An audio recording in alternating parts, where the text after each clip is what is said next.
रविवार को हुई महापंचायत में बड़ा ऐलान हुआ है। बीजेपी ने महापंचायत को फेल बता दिया। 27 को भारत बंद का ऐलान किया गया है महापंचायत में। क्या महापंचायत से 2022 के चुनाव में कोई असर देखने को मिलेगा? क्या बीजेपी को महापंचायत से कोई फर्क पड़ेगा? बता दें, रविवार को हुई महापंचायत में बड़ा ऐलान हुआ है। बीजेपी ने महापंचायत को फेल बता दिया। 27 को भारत बंद का ऐलान किया गया है महापंचायत में। क्या महापंचायत से 2022 के चुनाव में कोई असर देखने को मिले? इस बीच हमारे साथ विक्रम सैनी जो कि बीजेपी के विधायक है वो जुड़ चुके हैं। विक्रम सैनी जी, हमारे चैनल में स्वागत है आपका।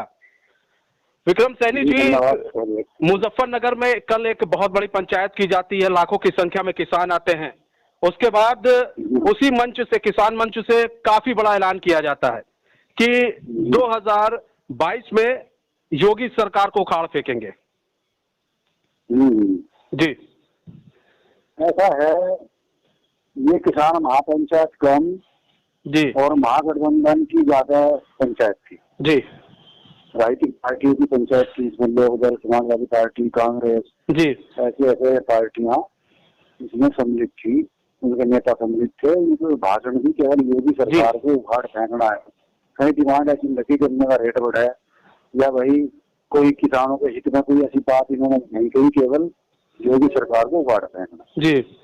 अच्छा, क्या ये जो महापंचायत है, जैसा आप कह भी रहे हैं कि ये महापंचायत अब एक अहम की लड़ाई बनती जा रही है, क्योंकि पहले ये एक महापंचायत आज हुई है, लेकिन ये जो आंदोलन ये लोग किसान कर रहे हैं, ये किसान आंदोलन पहले था कि चलिए किसी एक कृषि बिल को लेकर किया जा रहा था, लेकिन जिस तरह से मंच से लगातार घोषणा की जा रही है, और सबसे बड़ी बात उठ जाता है राकेश टिकैत के बोलने की शैली पर कि एक घमंड कि मैंने पैर नीचे नहीं रखा है और मैं पैर नीचे रखकर भी यहां से नहीं जाऊंगा। तो क्या ये एक चुनौती दे रहे थे यूपी सरकार को? मुजफ्फरनगर है, भाषा कुछ ऐसी है, उधर के जहाँ कैसी रहते हैं, नदी पार का एरिया बोला जाता है, तो वहां की भाषा इस प्रकार की है जी। तो लड़ रहे हैं। लेकिन मैं समझता हूँ जो महापंचायत है ये राजनीतिक पार्टियों की पंचायत हुई जी, और उन्हें राजनीतिक बातें जाते थी जी, योगी सरकार को उखाड़ फेंकना है। तो चुनाव में तो पता चल जाएगा। जी, चुनाव लड़ी आप, महागठबंधन पहले भी किया था और तब भी जो है हमारी केंद्र में सरकार सीट हमारी आई, और पिछली बार भी ऐसी पीट के लड़े थे। पिछली बार हमारी 325 सीटें आई थी हमारे जो साथियों सहित। तो फिर भी ये भले वहाँ गठबंधन करे कुछ भी करे, हमारी सीटें 300 से ज्यादा आएंगी। कोई थोड़ा पहला जिला पंचायत अध्यक्ष का चुनाव हुआ जिला मुजफ्फरनगर का, इसी धरती पर, जिस धरती पर महापंचायत हुई, 4 वोट विलीन लोगों को, महागठबंधन वालों को, महापंचायत वालों को 4 वोट मात्र, और जो भाजपा पार्टी के उम्मीदवार डॉक्टर विपाल अग्रवाल, उनको मिली 30 वोट मिली। तो ये असर हम दिखा देंगे। 300 से ऊपर सीट आनी, 325, 330 भी हो सके, तो ये भाजपा पार्टी जाएगी। अच्छा, एक चीज और विक्रम सैनी जी, आप देखिए, आप भी जाट लैंड से आते हैं, मुजफ्फरनगर से ही आते हैं, उधर ही के आप भी विधायक हैं, खतौली क्षेत्र के।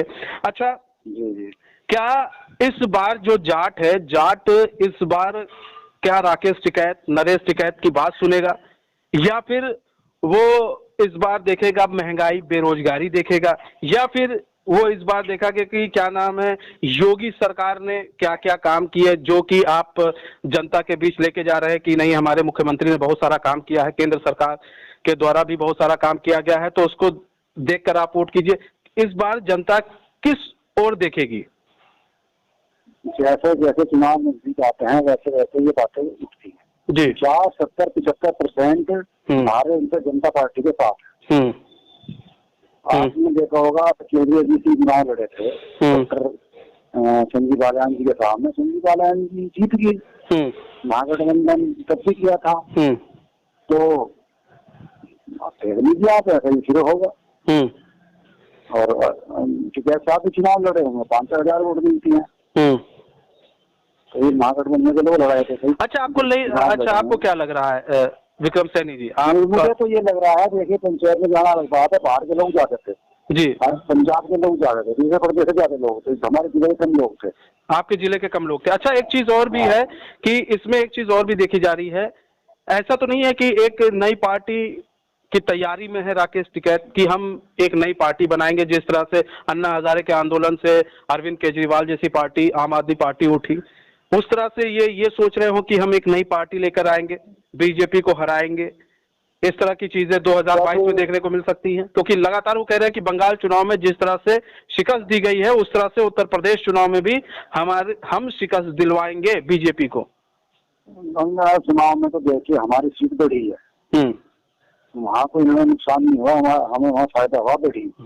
सरकार बनना ना बनना अलग बात है, लेकिन ममता जी को चुनाव में हरा दिया था, और टिकैत जी ने भाषण दिए, तो ऐसा कुछ नहीं है। ये अपनी पार्टी बनाने कोई दिक्कत नहीं है, पार्टी बनाने का अधिकार सभी को है, ये बड़े नेता हैं।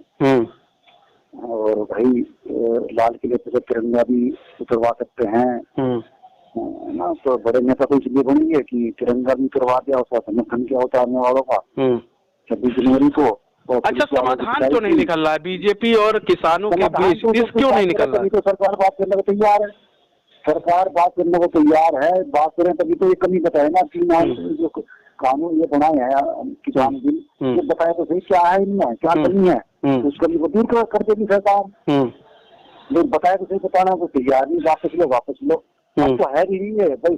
सुप्रीम कोर्ट के आदेश से एक तरफ रखे तो है क्या ये किसान आंदोलन एक पूर्ण रूप से प्रायोजित आंदोलन है? किसान आंदोलन नहीं है, ये राजनीतिक पार्टियों का आंदोलन है जी। ये लोकदल का आंदोलन है, ये समाजवादी पार्टी आंदोलन है, ये कांग्रेस और ये जो है आप पार्टी, ये जिनके इन सबका आंदोलन है। कोई फर्क भारतीय जनता पार्टी को नहीं पड़ेगा। भारतीय जनता पार्टी किसानों की हितैषी है। 6,000 रुपए प्रति वर्ष किसानों को सम्मान दिया जा रहा है, तो कोई कभी नहीं है। गन्ने का पेमेंट भी मेरी खतौली विधानसभा 2 शुगर मिल पड़ते हैं, दोनों शुगर मिलों ने 100% गन्ना भुगतान कर दिया और समय से शुगर मिल चल भी जाएंगे और रेट भी बढ़ेगा। योगी जी ने कहा कर दिया कि गन्ने का रेट भी बढ़ेगा।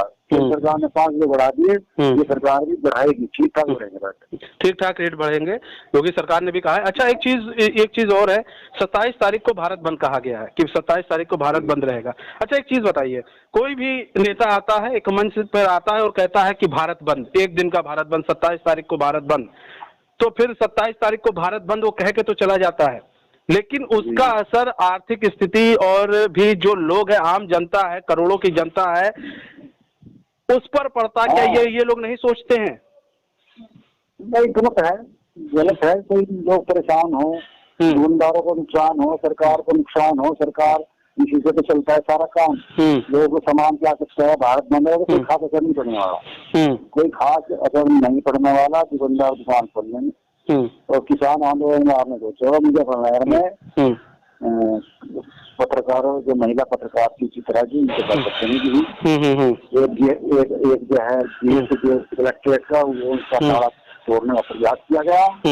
तो ये ऐसे लोग समाज तत्व भी इस आंदोलन में घुस आते हैं। हमें ये भी पता आरोप लगाया कि उन्होंने बुलाया कि लोग घुस आते हैं भीड़ में, तो ये गलत है। इनको रोकना चाहिए ना किसी अच्छी को, इनको रोक लगाम लगानी चाहिए। हमारी जनता पार्टी है, कितने लाखों का सम्मेलन हो, 11 तक का सम्मेलन हो, कभी कोई जरा सी गड़बड़ नहीं होती। नहीं, तो यहाँ तो पुलिस प्रशासन चप्पे चप्पे पर मौजूद था। उस वक्त पुलिस प्रशासन कहाँ था? सवाल तो पुलिस प्रशासन पे उठते, पुलिस प्रशासन को जिम्मेदारी दी गई थी। जिम्मेदारी नहीं बनती क्या? क्या ये काम है क्या इन लोगों का? गुंडागर्दी करें भाई, किसान है तो पुलिस को दंड नहीं चला सकती। किसान के नाम पर आप चैनल पे दिखाओगे किसानों को पीट दिया, किसानों को पीट दिया, ये भी तो मुसीबत है ना। लेकिन नाम किसान का है, समझ तक बुझाते हैं। जो किसान झगड़ता है वो अपने समझ लाए भाई, रेट बढ़ गया, पैसे नहीं आपको मालूम है ना कि क्या नाम है, जो हुआ, जो एक निजी न्यूज चैनल की पत्रकार के साथ जो हुआ वो गलत है, आप जानते हैं ना ये बात गलत है। हाँ, गलत है, वो गलत है, वो हम भी कहते हैं वो गलत है, निंदनीय है, वो गलत है।